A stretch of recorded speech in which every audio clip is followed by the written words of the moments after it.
I'm Jose Polito. I'm here with Louie Calma. Louie is an honored and respected leader within the young adult community in Southern California.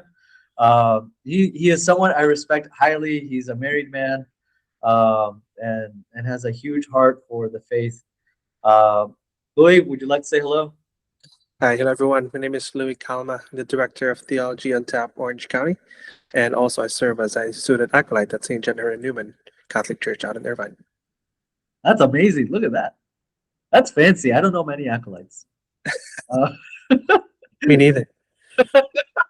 It's only a so, few of us. Probably right? everybody in our parish too. I love that. So today we're going to review uh, dating trends.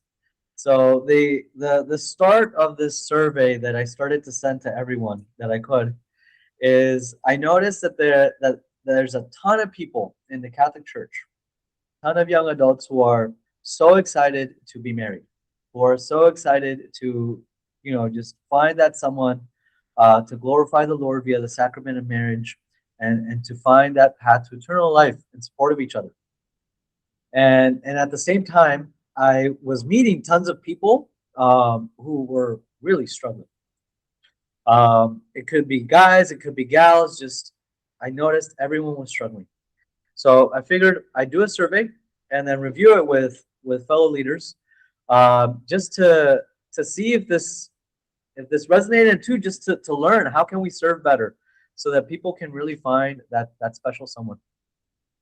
Um, so the first sort of like obvious thing, Louis, that we found is that people are not happy dating.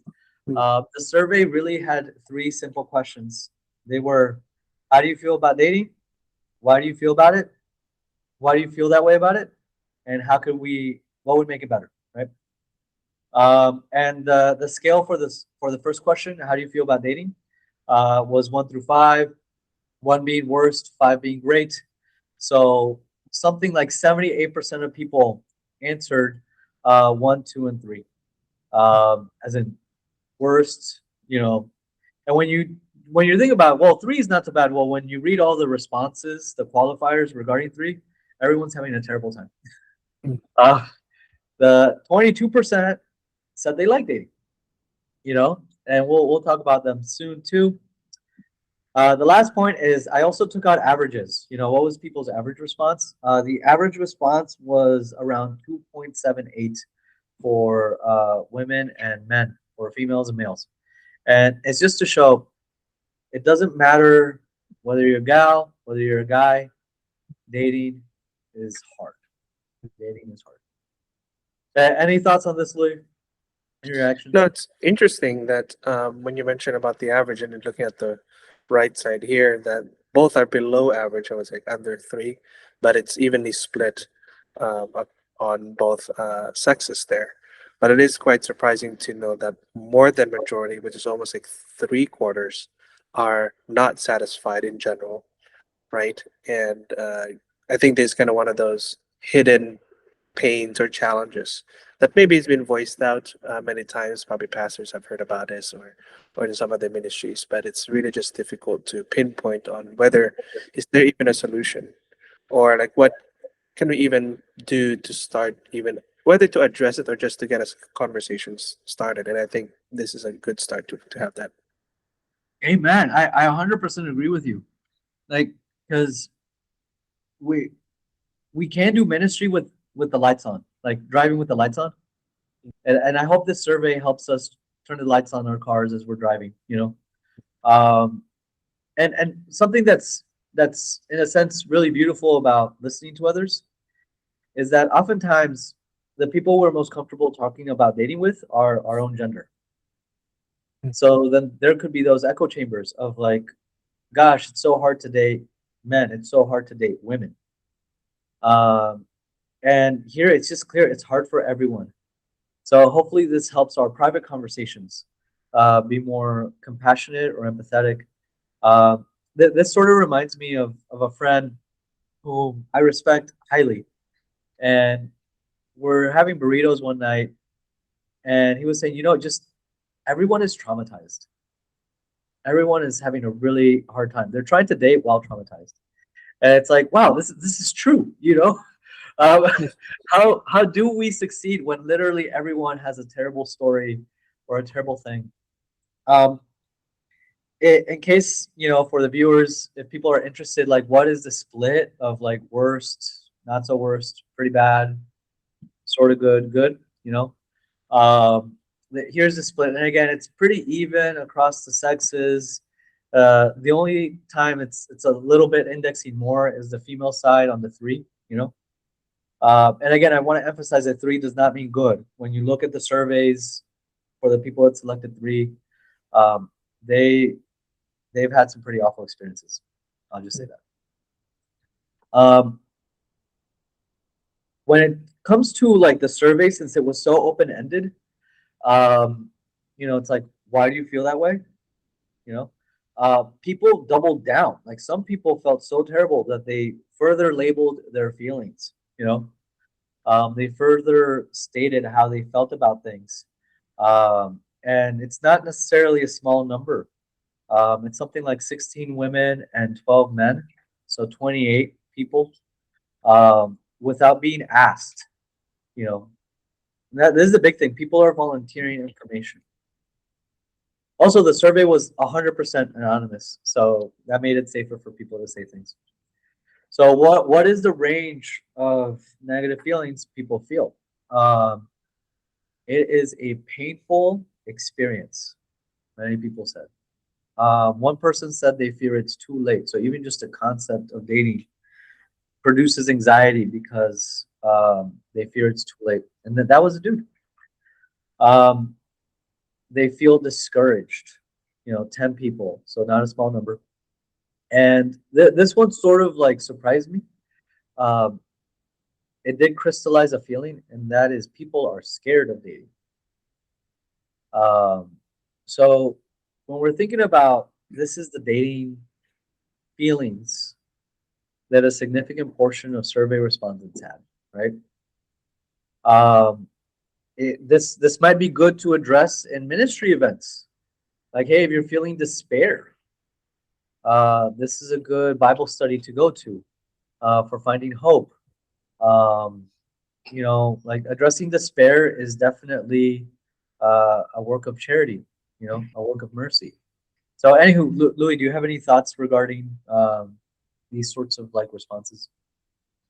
No, I would say it's not surprising in a sense that given that there's a lot of the negative feelings, right? But having this kind of granular, although it's more aggregate as well, like having a painful experience, whether that be, God forbid, like something physical, right? But you also have some emotional and psychological experiences of that. I was kind of surprised about one here about being fearing that it's too late, and the guy is the one that mentioned that because I know it's gonna be more kind of being real here. That from a guy's perspective, we kind of have almost unlimited time if you think about it, right?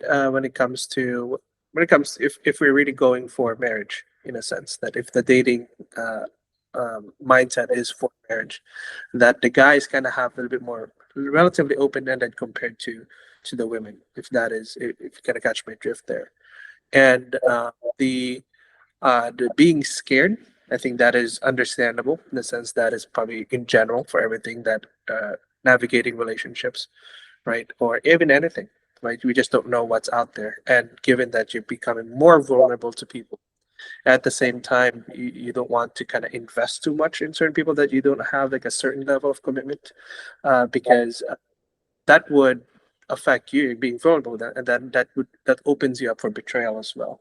So 100%. that is understandable, like being scared. And the discouraging part is probably as you go down the line of kind of experiencing more of these, if you're kind of been dating multiple times or been around several times, whether it be within the faith or outside the faith or pre-conversion, after conversion, that having this not I presume that because they did not end well, whether it's like, of course, they're not in the happy relationship now, that probably most of them would, I'm just speculating here, that they did not go as well as planned, and at least hopefully like, there's a good closure. But I would say that that is probably very rare to have very good closure when it comes to this, and probably we'll see a lot of probably patterns showing here as we go down the other data that you gathered. 100%. The some of the fear that came up was so sad. Mm. Like I'm gonna say it, and you're gonna be like, "Wow, that's sad." So, for example, a big fear that I saw is people are afraid to date people in their young adult ministry group Mm. because if things go south, maybe they have to leave the ministry. Mm. And like as leaders, right? We're like, "Oh my gosh, that's awful." Mhm. Yeah, but it's understandable though. It's understandable, yeah, Yeah, like totally understandable, and also like, yeah. darn, Yeah, I think I you want to share probably something a little bit here too. So my wife and I, so I've been married for almost 9 years now. So we met pretty much. We got partnered in the same dance team, and one thing that she shared to me pretty much in the initial phases of kind of warming up to, I don't know, kind of be more vulnerable with each other. Just you did mention that you don't want to date somebody in the date scene because like that circle is very tight knit and you kind of see each other quite often. That kind of take things would become awkward. I guess just by divine providence that the two of us worked out. We got partnered and we pretty much been partners since. And the the thing is that yeah, I can understand like what that could mean. And especially when it comes to something that is in a ministry sense, that I think that comes down to really kind of the disappointment of meeting people that kind of you kind of had an idea who they were and kind of didn't work out.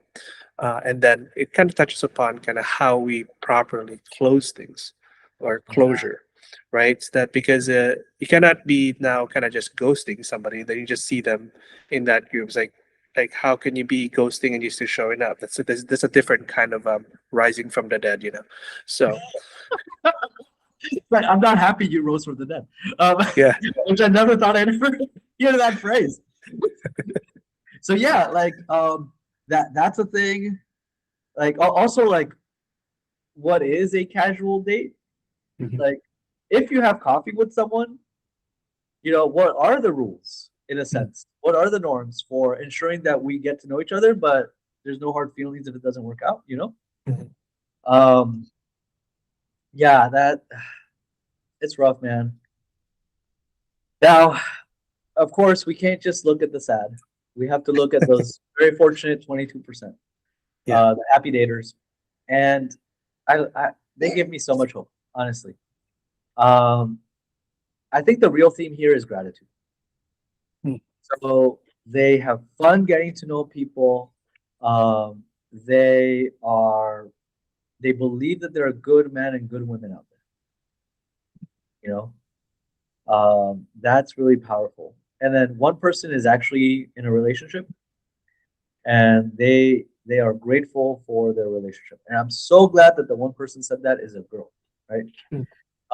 Because a lot of guys have maybe never heard that, you know. Um, so again, it's like what is the point of the first date? Is the point of the first date to find out disqualifying things of the other person? Is the point of the first date to like make oneself seem so awesome but not say anything valuable, right? Mm. I think the first coffee maybe is just have fun getting to know people, right? Yeah. Um, by the way, ghosting before the first date, like that does not build a good church. like It doesn't have of to be in course, dating either. It's like from yeah, any. exactly. Like yes, there are reasons, there's stuff, but like you agree to if both of you agree to have coffee together, Mm. that's certainly not a marriage proposal. Mm. So just consider the happy daters. Let's call them the grateful daters too. Yeah. It's like, oh, I'm so grateful I get to meet someone. I will say, myself as I date, I have met really interesting, intelligent, loving people. uh, that I really think and I hope they feel that I've added to them as much as they've added to me. You know, um, there are really good men out there. There are really good women out there. One last thing I'll say, and surprisingly, um, it didn't come up as much as I thought it would, but it did come up some. And like chastity, I think is the key to happy dating. You know, if you had two coffees with someone and it didn't work out, that's very different from having two coffees with someone and a sexual encounter. So make sure you're chaste for you, even like for your own sanity, for your own joy, for your own peace. Yep. And chastity goes even before, during, and after dating. That that applies all the way through. 100%. Take it from happily married Mr. Calma. Okay, so now we're talking about obstacles regarding dating. Let me see if I can make this a little bigger. Whoops. Let me make this just a little bit more exciting. Pardon everyone for my lack of. There we go. Okay. All right. So now we can see the font a little better. What are the obstacles for dating? And the biggest one by far is people don't know how to date. Like, again, the questions for the survey were: how do you feel about dating? Why do you feel that way? What would make it better? I didn't prompt any sort of like way, one way or another, about how to improve it. People told me, they were screaming, people don't know how to date. And you might say, wow, a lot more girls are saying that, but just look at how more guys are saying this than girls said anything else. Both sides feel like men don't know how to date and women don't know how to date.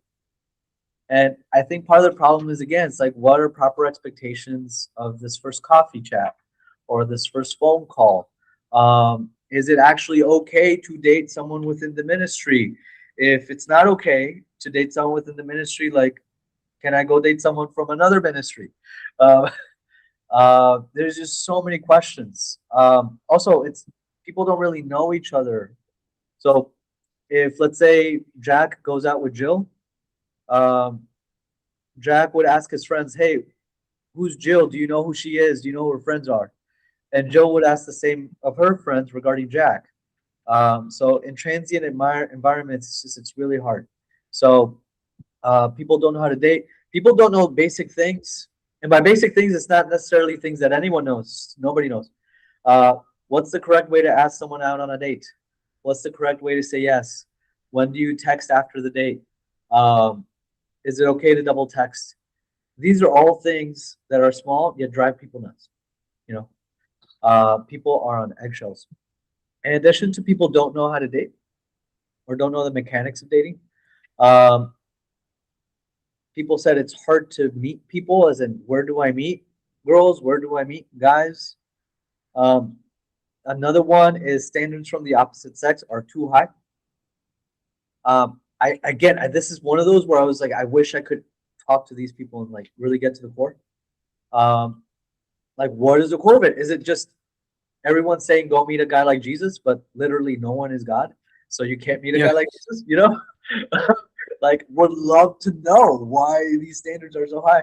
I've been getting more surveys, and this one has been inching up too. The girls saying that the standards are too high.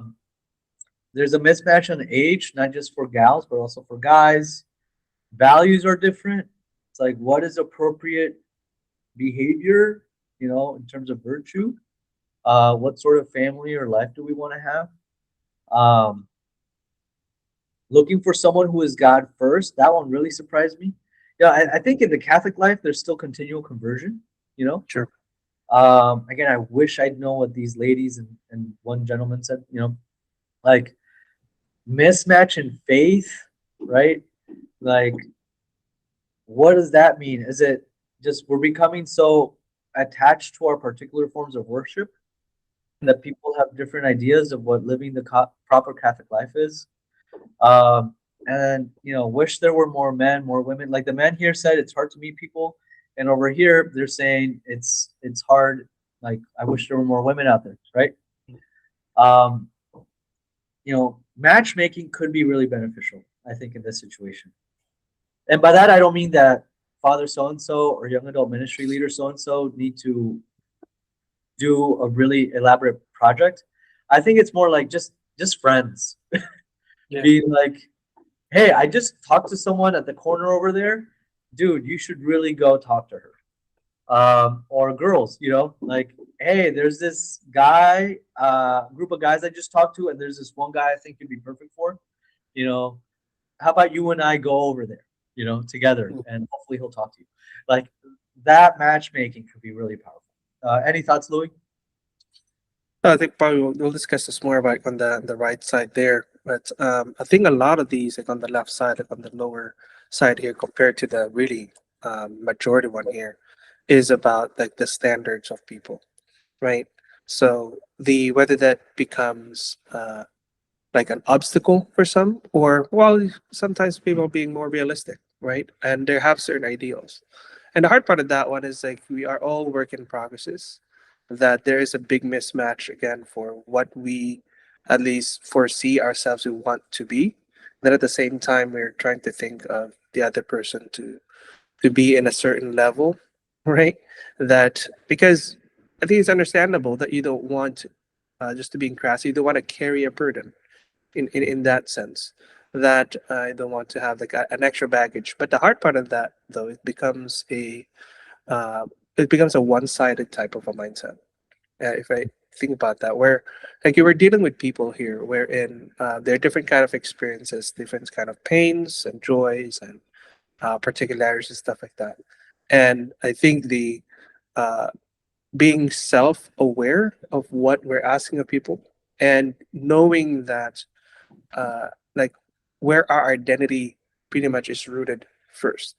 And if that's kind of how my wife and I, uh, kind of really broke the barrier in a sense that we don't really try to impress each other at some point, because actually just to be vulnerable here, I was pretty much like a driftwood Catholic at the time that I was when I met her, and she was pretty serious about her Christian faith. And she was the one that called me to like just be vulnerable too, that she has dated more than I have. Like she's my second relationship, the first one as an adult. And she basically called me to she said like I've been dating with many people, and she's saying this, that the more she compromises her values, the more it doesn't go well. So it's understandable that you have to have a certain alignment of values and standards to hold. So she basically within I don't know 3 weeks or within a month of us kind of becoming exclusive together, kind of starting to be vulnerable, is that she said like, well, if we want to continue our relationship or whatever we're going through, I want the other person. Like she's saying this to me, and I was a driftwood Catholic, basically failing to meet the Catholic standards of not going to mass and the sacraments and stuff like that. To be Oh, the the way you spiritual. know about Louis' faith life, that's amazing. Yeah. So she basically called me to like, hey, I want if we want this relationship to go any further, any deeper. I want the guy to be a spiritual leader, and because I was a driftwood Catholic, I said yes because like I don't want to break up. That's basically the reason that I had in mind. And what's interesting about that is God worked with that. The Holy Spirit worked with that in the sense that like what did I say yes to, and kind of just kind of tugs upon integrity on my own side. It's like if like what is it really that what would it cost me to be a high integrity person, to be genuine at the same time, not just kind of projecting out there like who I want to be, but I kind of being honest as well on where I'm at, and being aware that the other person is kind of aware that I'm trying to do that as well. So that honesty really is really important. I think on the obstacles here is that the expectations, yeah, could be too high or too low. I don't know, but just having realistic standards in a sense that are we looking for physical standards? Like yeah, sure, like that's a valid thing to have. Are we looking for a certain age and stuff like that? Yes, we could, but there's some point that we are dealing with people that I think there's also this mindset that people could think that the more you meet people, that you kind of progress, you kind of upgrade the person that you did not like, that the previous relationship. You hope that it's a step up on the next one, but it doesn't work that way, right? You're not just upgrading one person to the other. It's like it's a totally different kind of person that you end up meeting. But what's definitely sure, what definitely that is happens, what changes, what we can guarantee as we go through different either many relationships or different stages in life, that we know we are changed. At least we know change for the better, hopefully. And just having a more honest prayer life as well, being going to the sacraments, praying more honestly, and being more genuine with ourselves. Like these are, am I doing certain things that are more like in conformance with the people that are around me?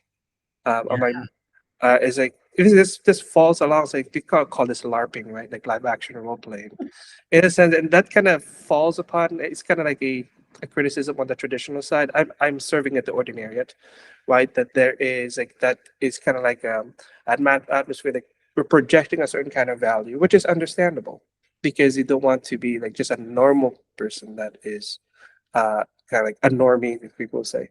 But at the same time, you don't want to have that too far of a disconnect. Like there's is a kind of, you want to be real at the same time being real with yourself and where you want to be. So, and hopefully that the person you're being vulnerable to that, you don't have to be super committed yet in that relationship, because that's basically what friendships are. And I think it always starts in friendship. And I think that's what this first part here is like hard to meet people. It's that because maybe it's not starting as a friendship, right? The concept is totally different. Oh, 100%. Like I think it's never been harder to be a young adult, honestly. Mm. The number of people that have to move for work. So every time you move 3 years, you have to start over. Um, a ton of people are like trying to balance so many things, so many responsibilities. And I think my favorite thing about your testimony just now, Louie, is that you grew, and I'm sure your wife grew too in her Mhm. ways. Louis is just a really respectful guy, so he's not going to talk about other people's faults, you know. But I think we can safely assume she grew also. Mm. Yeah. And yeah, like as we're looking at why are people not dating, right? Maybe like encouraging each other to grow together Yeah. is really good. And that there are bare minimum standards which I think are important, like virtue. Mm. You know, It's a stay high out of, minimum standard. Yeah. I know. Well, or what I mean is like stay out of mortal sin. Yeah. you know, is what I mean, right? Mm. Uh, but like, but yeah, like we could always come up with reasons for why we shouldn't date or why we shouldn't do something. Right. Uh, maybe we should try to find reasons like, hey, this gal is pretty good. This guy is pretty good. Mhm. And you can have a tough conversation. That's essential for any relationship. Yeah. Yeah. Um, all right. And now we get to the fun part. Okay, everyone who's watching this is the most important slide. Okay. The Um, practical things. yeah, because this is what people were screaming for in terms of this is the type of support we need. This is the type of events we need. So everyone said we want in-person things. Anyone who mentioned what sort of help they would want in person just came up all the time. People are sick of the apps. People are sick of online. People are sick of social media. They want in-person stuff. And again, it's like this tension of like, how do I connect with someone, but at the appropriate season?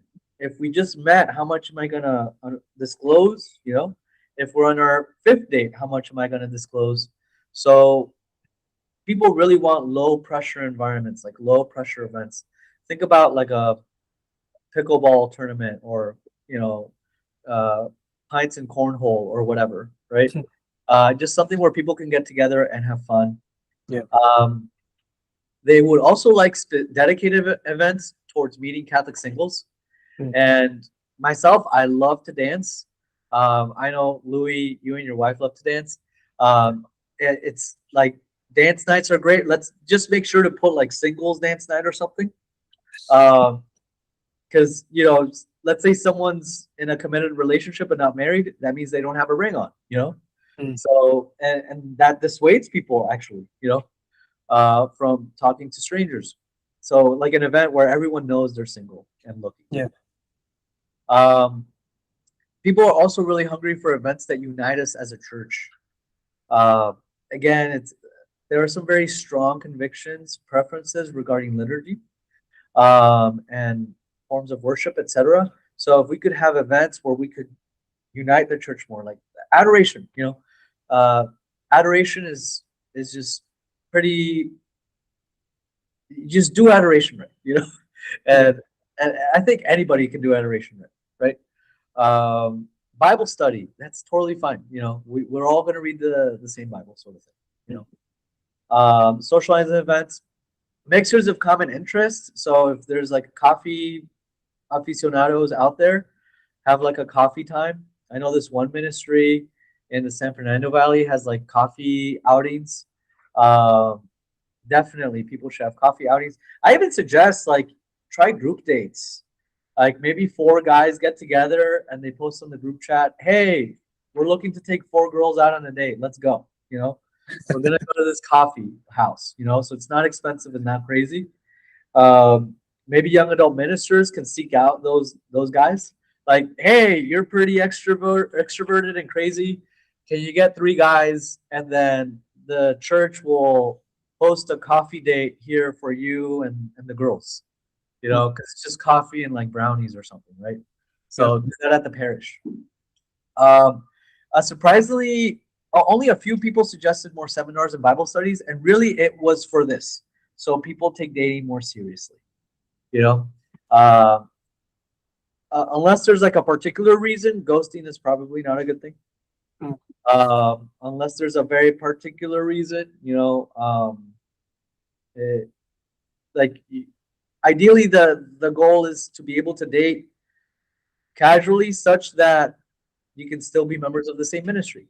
You know, Mhm. and therefore how we close on a chapter becomes extremely important. You know. Yeah. Yeah. Any thoughts regarding this, Louis? No, I think these events are great because like, there are different people who has different gifts on kind of organizing these things, and hopefully like the group that I lead, like Theology in Tap Orange County, are one of those. Like I have not had any testimonials yet on anything. Hey, like we're a couple here because of Theology in Tap. It's like that would be great to know. But I do know a few people actually one parishioner in our parish. They met at Theology in Tap. That was before my command. So but that's how they met, and now they have a family, three happy kids, Yeah. and stuff. So I think like definitely the person in person, like kind of being more specifically incarnational, right? On these events, like yes, we are everybody is in virtual, and now you have the AI issue, right? Things are becoming more fake. You can't AI an in-person event in a sense. Maybe you can have like the banners and stuff like that, but you cannot fake your way into like an in-person conversation. And it really just harkens into integrity and honesty with ourselves and with the other person, and that really reflects our prayer lives too. In cases that I found myself like in prayer, kind of cleaning up. Well, I'm not the kind of guy that would be like cussing and stuff like that, but in a way, like you're kind of cleaning up your prayers to God. It's like God already knows like who you are, so you don't have to fake your relationship with Him. That's kind of you being honest. Like what are my struggles? Like what it could be as like I think this is where I'm growing and things like that, and kind of having that level of vulnerability is like of course you just don't disclose sins and stuff like that on people who don't would understand and will be able to kind of help you. But I think to have these events, kind of having that shared kind of mutual understanding when a conversation happens at this level, that there are rules that it's not really dating rules. It's just communication rules that I think has been lost. Just not because it's because we don't know how to date. It's just because we don't know how to talk to people anymore. Oh, yeah. And I think it's one of those downfall of like having a lot of now reliance on technology, right? So technology can also change things, right? Like the more we can write things down, these are like one of the arguments against books, right? It's like if you kind of write down the stories, then you don't have to remember the stories anymore. And like, you can make those kind of excuses as you go down the line. We're not saying that we just go backwards in time, but just kind of realizing like these technologies not neutral. Just like we just had a new encyclical from Pope Leo, that people create things for a certain intention, and that intention attaches themselves to those technologies. So the being aware of those and then kind of disconnecting once in a while, because it makes us anxious, right? So I think just having these low pressure events, events that have a singular purpose. You can just start with a prayer. Our men's group actually, actually we always start with a parish holy hour. Then our men's group meets right after that, usually at the last Friday of the month. Kind of having those events is kind of just bearing yourself to the Lord, because like really what He said is like, "Come to me, all you who labor and are heavy laden, and I will give you rest." Right? Take my burden upon you, and my burden is light, my yoke is easy. And kind of this anxieties that we have, that we tend to, if we do not kind of download that to the Lord, then we're gonna download that to other people, and they can't bear that, you know. So, Yeah. or at the same time, if we do not download that anywhere, we can't bear it ourselves either, and it shows up in how we deal with people. And I think that's one, just kind of harkening upon your mentioning about ghosting and stuff like that, that we hope that the ghost just kind of goes away. Like, it doesn't work that way. It always comes back for some reason, right? So, Let me tell you, the Catholic Church is small. I've met people I never thought I would, and conferences I never thought I'd see them. yeah, it always comes back. It's like it's kind of funny, because the image that comes to mind is like the resurrection will happen to everybody, good and bad. So the ghost thing doesn't work. It's like it's just not gonna annihilate itself. It's like in a way that you kind of have to cultivate this little courageous acts, like a little bit at a time. That's like, I just being honest here, and if it was not reciprocated, then hopefully that you can kind of bear that I don't know, burden, in the sense that, okay, if you have a good spiritual life, then you know that you're not bearing those burdens yourselves. And I think what's really important here is like to not pressure yourself to kind of make things happen. And that's kind of both true for me and my wife, where really like it came at a time that us meeting together came at a time that we're not looking for a relationship. Like, not even. It's like she was asking me, like, she was tired of relationships, and We're not then I tired of showed up. Louie. And then I showed up, so see what happened there. I think it worked out for us. It's like, I think like having that surrender, because now at some point we try to kind of optimize ourselves, like relationship maxing or self maxing. These things, hopefully, we optimize ourselves to a degree that maybe we'll just kind of like fit in for some reason. But it's always a work within ourselves, and kind of realizing that these personal relationships require some sort of communication, like, hey, where are you, where am I, and where are we? And those kind of having awareness on both sides. There's three sides in there, and there's, according to Bishop Sheen, Venerable Fulton Sheen, it takes three to get married. I know it's about marriage, but a proper relationship, proper friendship always has a three-dimensional side to it. It's not, you don't want to consume each other. It's like, hey, doing this out of utility, but there is a common goal. We're looking at hopefully Jesus, but at the end of it, because the only way you can go close to each other is if you're being pulled along by somebody in the front. And it's kind of, if you have a rope, imagine it, right? And the two ends of the rope can only go close together naturally by the third one in the middle pulling them forward. You don't want to force that clash.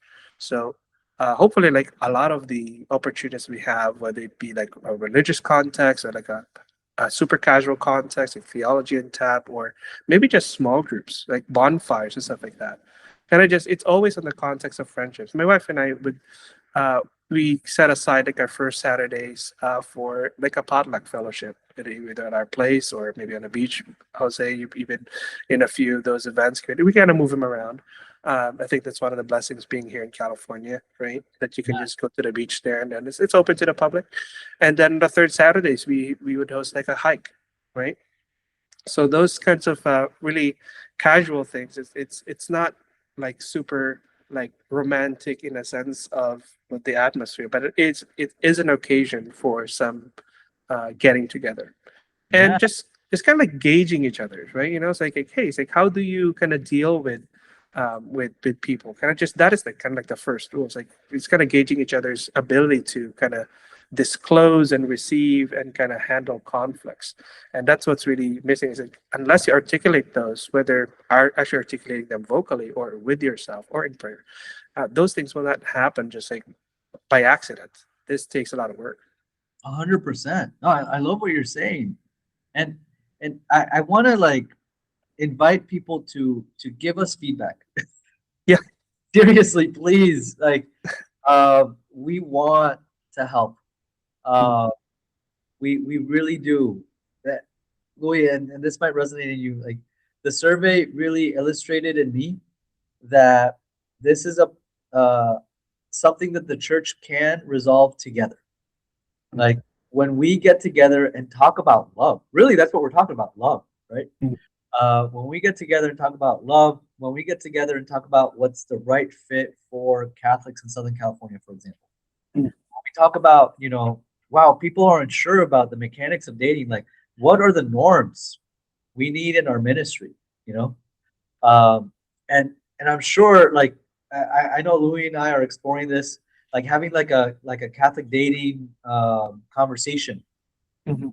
where we invite people to review the data together to have this conversation and then like to propose ideas or to even tell horror stories, whatever.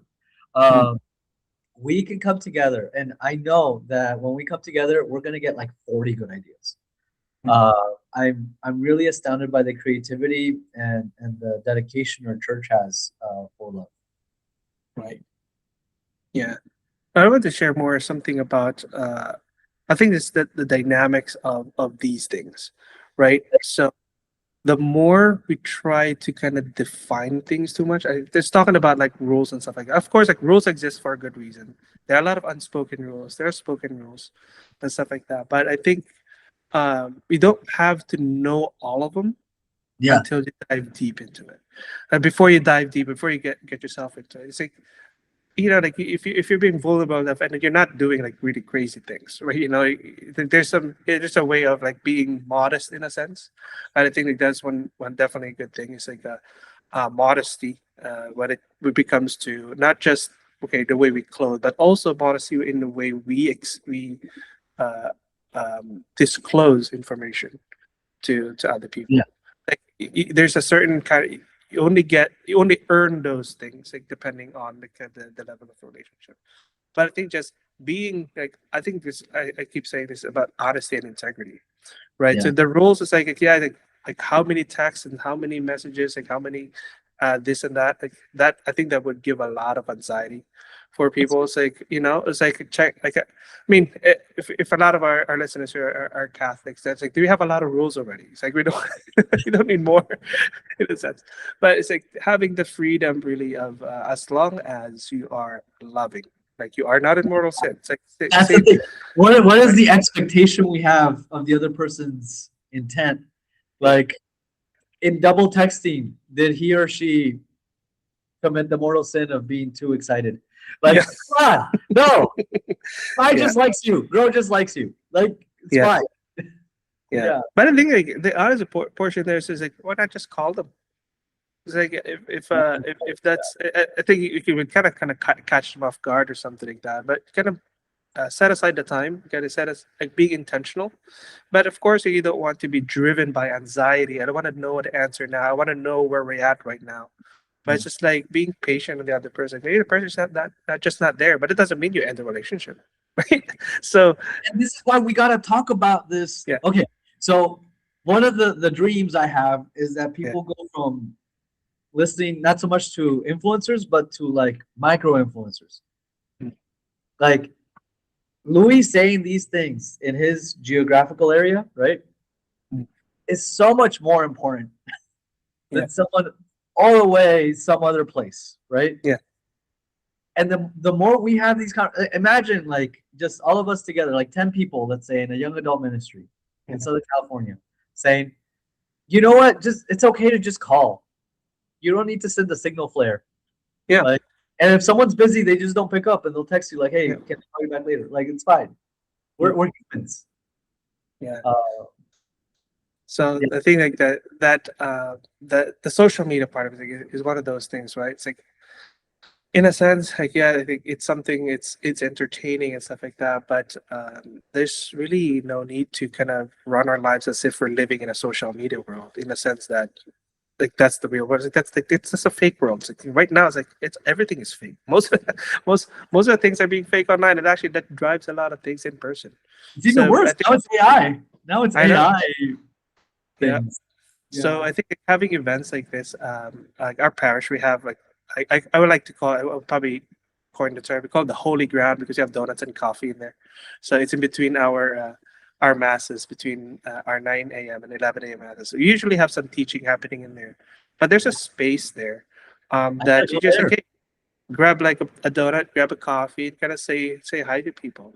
I think that's one thing that we as Catholics, I think we would learn a lot from our evangelical brothers and sisters, like the hospitality and stuff like that. And that is kind of like their bread and butter. It's like first you have to feel like you belong somewhere, right? And Yeah. that becomes the atmosphere, like the foundation of a good relationship, a good friendship, is that you belong somewhere in here. It's not like you're trying to qualify or something like that.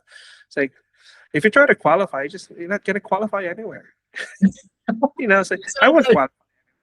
A good thing I have a wife that accepts me for who I am, and kind of having that relation, having that openness and welcoming is that yeah, it's like we are being called to be holy, but not all of us are going at the same rate, right? Yeah. So then at some point, hopefully, you find a partner on doing that. If not, maybe like what you're being called to is like the consecrated life. Like that's not a bad option.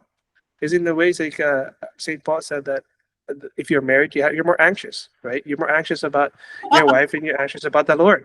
And he said like he wishes that everybody should be like him, and that is kind of the dedication to it. And as I mentioned, that the more you surrender to God, if this is His will for you, things will happen. And time, yeah, it's like as I mentioned earlier, that yeah, maybe women are more time bound, but it's like in heaven, it's like men and women are neither given or in marriage. So it's almost like these are all like temporal things, but really what we're going for is like friendships is the first step, and then That's hopefully there are kind of special circles that happen in that friendship, and that becomes a lifelong companionship for whether just friends or actually getting married. Like just being open to either way. It's like that surrender is really important. So I love that. So everyone, if you're looking for friends, definitely go to Louie's events. If you're looking for men or women, right? yeah, Definitely go to Louie's events. yeah, I think Louie mentioned it's about honesty and integrity. Like clearly, those are your values, Louie. I can. yeah. It's obvious to everyone why your wife fell in love with you. Like, thank you so much. Again, just send feedback. Via smoke signal or email address. My email is foryourministry@gmail.com. FORYOUR ministry@gmail.com. And keep an eye out for when we set up these, conversations on Catholic dating, because our church is the church where it says God is love. So we can promote love in our society. Thank you so much, Louie. Thank you. God bless everyone.